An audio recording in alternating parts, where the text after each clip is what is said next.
Cordial saludo, mi nombre es Adriana Alejandra Reyes Delgado, soy estudiante de Zootecnia de la Universidad Nacional de Colombia y actualmente me encuentro cursando la asignatura Extensión Rural, para la cual desarrollo este trabajo audiovisual, en el que expondré las diferentes técnicas de extensión rural. El contenido que abordaré en esta presentación es el siguiente. En un primer momento daré algunas definiciones de extensión rural, a continuación haré un breve recuento de la historia de la extensión rural, después presentaré una definición del concepto de técnica vinculada con la extensión rural y daré las diferentes formas de clasificar dichas técnicas. Después haré una descripción de cada una de ellas y finalmente daré las conclusiones del trabajo. ¿Qué se entiende por extensión rural? De acuerdo con la Organización de las Naciones Unidas para la Alimentación y la Agricultura FAO, la extensión rural es un sistema o servicio que mediante procesos educativos ayuda a los productores rurales a mejorar los métodos y técnicas agrícolas, incrementar la productividad, la producción y los ingresos, elevar el nivel de vida de las familias respetando las normas sociales y culturales de la población objeto. Por otro lado, el Instituto Nacional de Tecnología Agropecuaria, INTA, define la extensión como un proceso de intervención de carácter educativo, que puede ser formal e informal, de intercambio de información, conocimientos y prácticas para el desarrollo y fortalecimiento de las capacidades de aprendizaje e innovación permanente de las comunidades. De acuerdo con esta institución, la finalidad de la extensión es contribuir a la competitividad, la sustentabilidad y la equidad social. Se puede evidenciar que las anteriores definiciones abordan el concepto de extensión rural desde la teoría del conductismo, el cual entiende los procesos de enseñanza-aprendizaje en términos de la transferencia del conocimiento de los expertos a los aprendices, asumiendo que estos últimos son sujetos pasivos en el proceso de aprendizaje. Este enfoque apoya el difusionismo tradicional, en el que los investigadores generan el conocimiento y los extensionistas lo transfieren a los agricultores, de quienes se espera que se adopte pasivamente tecnologías desarrolladas por los expertos. Por el contrario, se encuentra la teoría del constructivismo, el cual considera a quienes aprenden, por ejemplo agricultores, como constructores activos del conocimiento en el proceso de dar sentido a sus experiencias. Así, el aprendizaje no es visto como el resultado de un proceso de adopción de conocimientos generados externamente, sino como la consecuencia del proceso individual y colectivo de otorgar significado a las propias experiencias y al mundo circundante. En línea con esta teoría está la definición de extensión rural propuesta por el Instituto Nacional Tecnológico de Nicaragua, para la cual la extensión rural es un proceso de educación y capacitación de carácter permanente que se caracteriza por la relación y comunicación recíproca, horizontal y constante entre técnicos, productores y sus organizaciones. Como se puede observar, la definición de extensión rural varía de acuerdo con las personas, instituciones o países en donde se plantee. Sin embargo, generalmente se hace referencia a un proceso de acompañamiento y apoyo de parte de profesionales técnicos a un grupo de productores. Dicho acompañamiento contempla áreas como la comercial, la organizativa y la productiva, en pro de aumentar la competitividad y mejorar la calidad de vida de los productores. Una vez enterados de la definición de extensión rural, haremos un breve recuento de su historia. ¿De dónde surge la idea de extensión rural?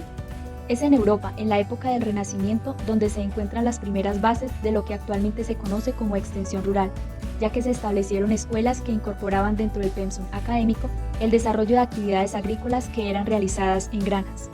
Posteriormente, educadores de Francia, Inglaterra y Suiza propusieron reformas educativas en las cuales, a partir de las tradiciones y las costumbres, se realizaban prácticas de campo. En estas prácticas era importante adquirir conocimientos mediante un proceso pedagógico que partía de las vivencias de los mismos agricultores. Con ellas era posible resolver sus problemas alejándose un poco de la mera instrucción teórica, memorística y repetitiva. Se generaron entonces los primeros ensayos de agricultura experimental, donde se integraron conceptos teóricos, actividades prácticas de granja y un sistema inductivo de aprendizaje, es decir, se aprendía desde lo particular a lo general. El concepto de extensión agrícola aparece como tal en el año 1847 en Irlanda, cuando el cultivo de papa, que era la principal fuente de alimento del país, fue arrasado por una enfermedad, lo que causó graves afectaciones a la población. Ello hizo que se establecieran por parte del Estado el primer servicio de asesoría y enseñanza para enfrentar esta situación. Para la misma época, entre 1866 y 1873, las universidades de Oxford y Cambridge desarrollaban un novedoso modelo para llevar a poblaciones lejanas los servicios educativos. A esto se le llamó extensión educativa universitaria. En sentido estricto, además del sistema irlandés de asesoría y enseñanza, la extensión agrícola tiene sus primeros pasos hacia 1880, cuando en Edimburgo, Escocia, se crea la Sociedad de Mejoradores en el Conocimiento de la Agricultura, que se constituyó en una de las primeras organizaciones en prestar este servicio. Tal vez ha sido Estados Unidos el país que con mayor rapidez ha desarrollado e implementado el servicio de extensión agrícola, porque incorporó una política agrícola que impulsó su desarrollo y el de todo el sector. Luego de las experiencias traídas de Europa en el año 1800, se desarrolló en Massachusetts una sociedad agrícola para prestar el servicio de asistencia técnica. Hacia 1862 se desarrolla el concepto del Agrarian College, un método que incluía un colegio para la formación de expertos agrícolas, una estación experimental agrícola y la sede de servicio de extensión del Estado. En este modelo se desarrollaban las actividades de formación, investigación y extensión, las cuales interactuaban y se complementaban. Este desarrollo prosiguió durante finales del siglo XIX y la primera mitad del siglo XX. Entre los hitos destacados es importante mencionar la primera ley de extensión cooperativa conocida como Smith-Lever, la cual dinamizó los procesos agrícolas por la inyección de capital por parte del Estado, lo cual posteriormente, en 1914, dio origen al sistema cooperativo de extensión rural. Los primeros programas de extensión en América Latina aparecieron entre 1939 y 1950 bajo los auspicios del Instituto de Asuntos Interamericanos, encargado de administrar los programas de asistencia técnica en los Estados Unidos en las áreas de agricultura, educación y salud. A mediados de los años 50 entra a Colombia la práctica de la extensión rural con la creación del Servicio Técnico Agrícola Colombiano-Americano, con el apoyo de los Estados Unidos de Norteamérica. En 1957, este servicio se incorpora al Ministerio de Agricultura y se amplía a todo el país en 3 grandes programas. El primero es de producción agrícola y animal, el segundo de mejoramiento del hogar y el tercero, clubes para la juventud rural. Actualmente, como parte de la alianza celebrada en junio del 2020 entre el Servicio Nacional de Aprendizaje SENA y la Organización de las Naciones Unidas para la Alimentación y la Agricultura FAO, con el apoyo del programa Mesoamérica sin Hambre, las dos entidades realizaron el lanzamiento de la Escuela Nacional de Extensión Rural, ubicada en el Centro Latinoamericano de Especies Menores del SENA, en el Valle del Cauca.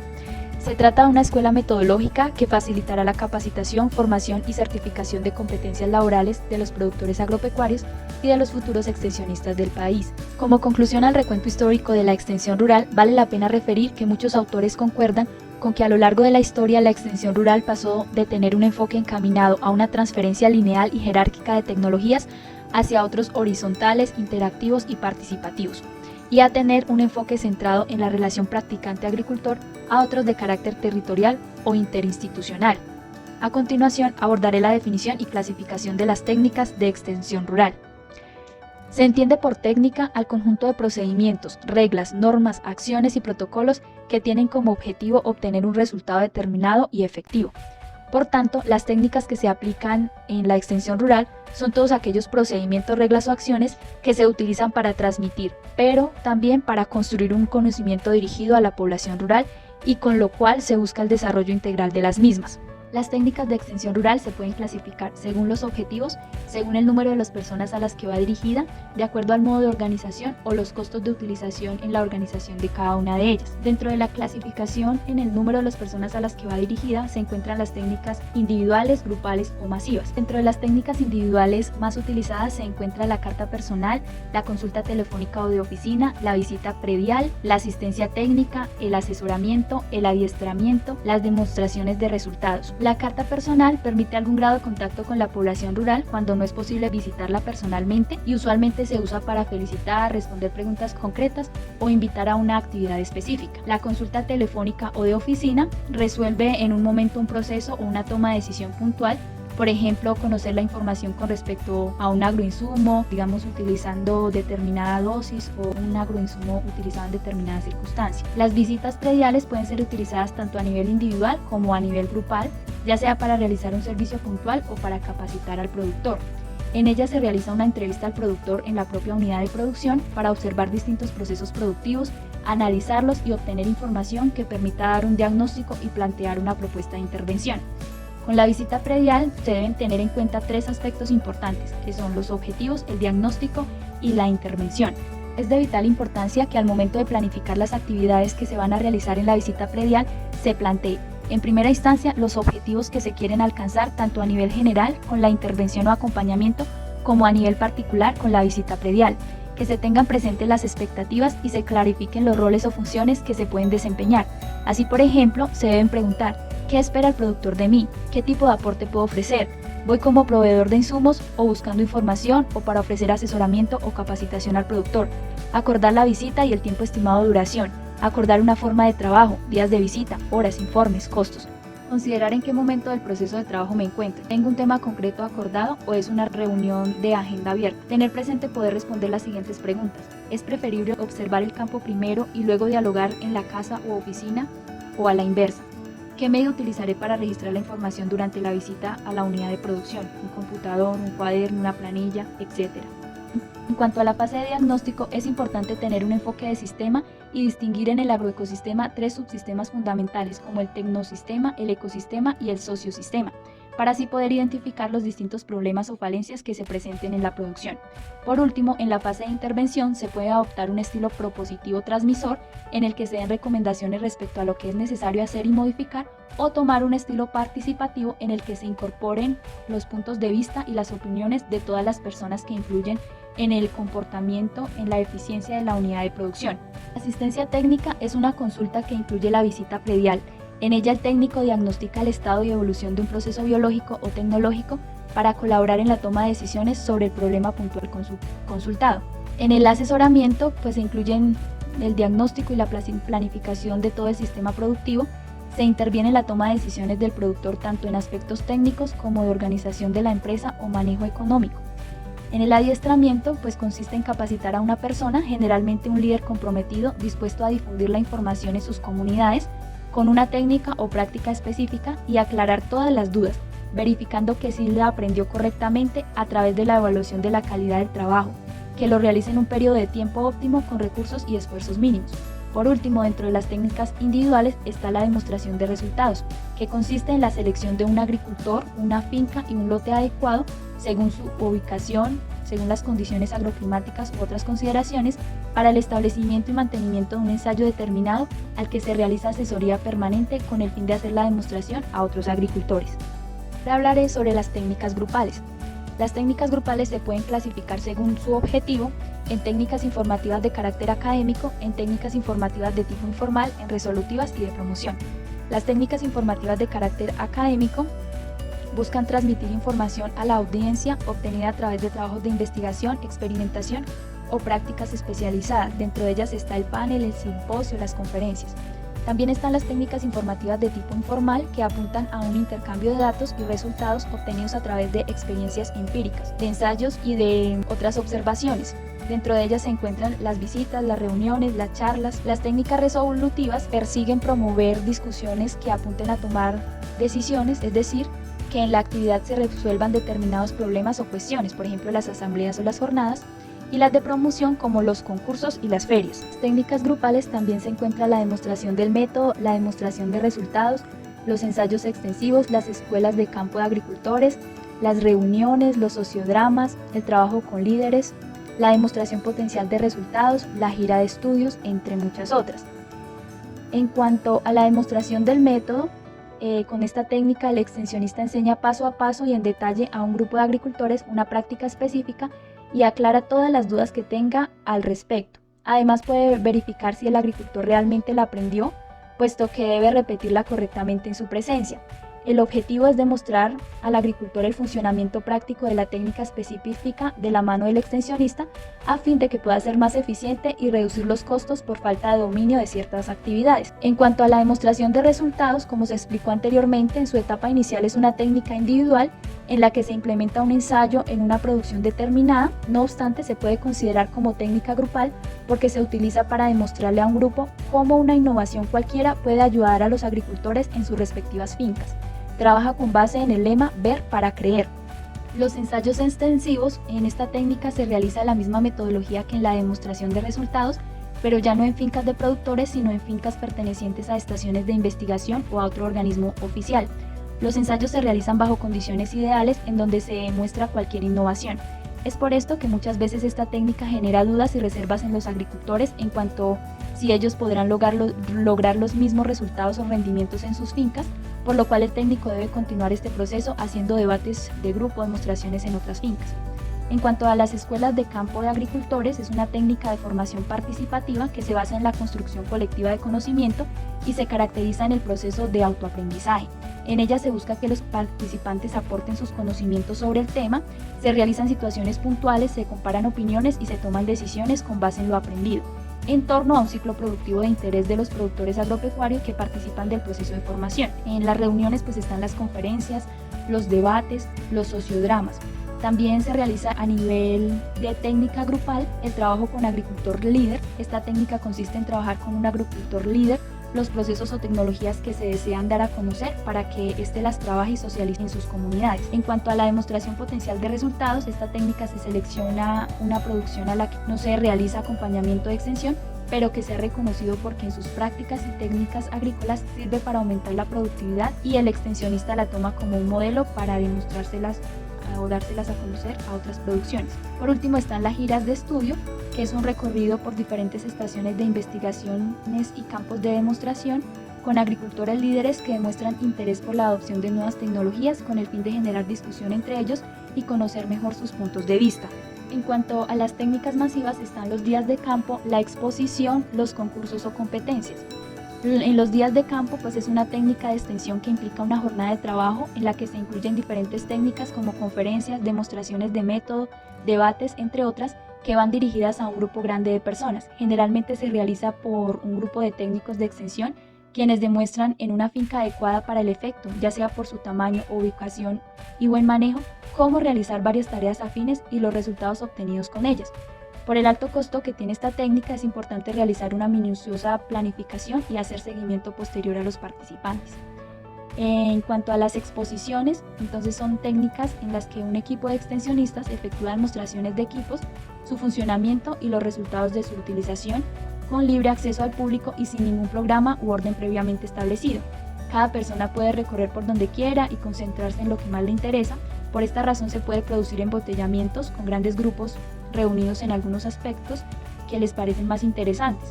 Las empresas comerciales participan con frecuencia en las exposiciones y normalmente colaboran en su organización. En esta técnica es difícil evaluar el alcance que tuvo la exposición. Por último, dentro de las técnicas masivas se encuentran los concursos o competencias, que es una forma de generar interés en una práctica o producto que se esté promoviendo con el servicio de extensión. En los concursos los agricultores compiten entre sí sobre la aplicación de una práctica o la adopción de una semilla para ver si logran los mejores resultados. En estos concursos no solo se evalúa el resultado final, sino los métodos y los medios que se llevaron a cabo para obtener determinados rendimientos, lo cual hace que los competidores estén siempre con la atención centrada en cada paso, haciendo más efectivo y útil la técnica. Es importante tener en cuenta que para lograr una mayor eficiencia en la aplicación de este tipo de técnicas, ya sea grupal, individual o masiva, el diálogo juega un papel fundamental, por lo cual a continuación se dan a conocer una serie de recomendaciones con relación al diálogo que se debe tener entre el extensionista con el productor. Entonces, en primer lugar, se deben aclarar las expectativas.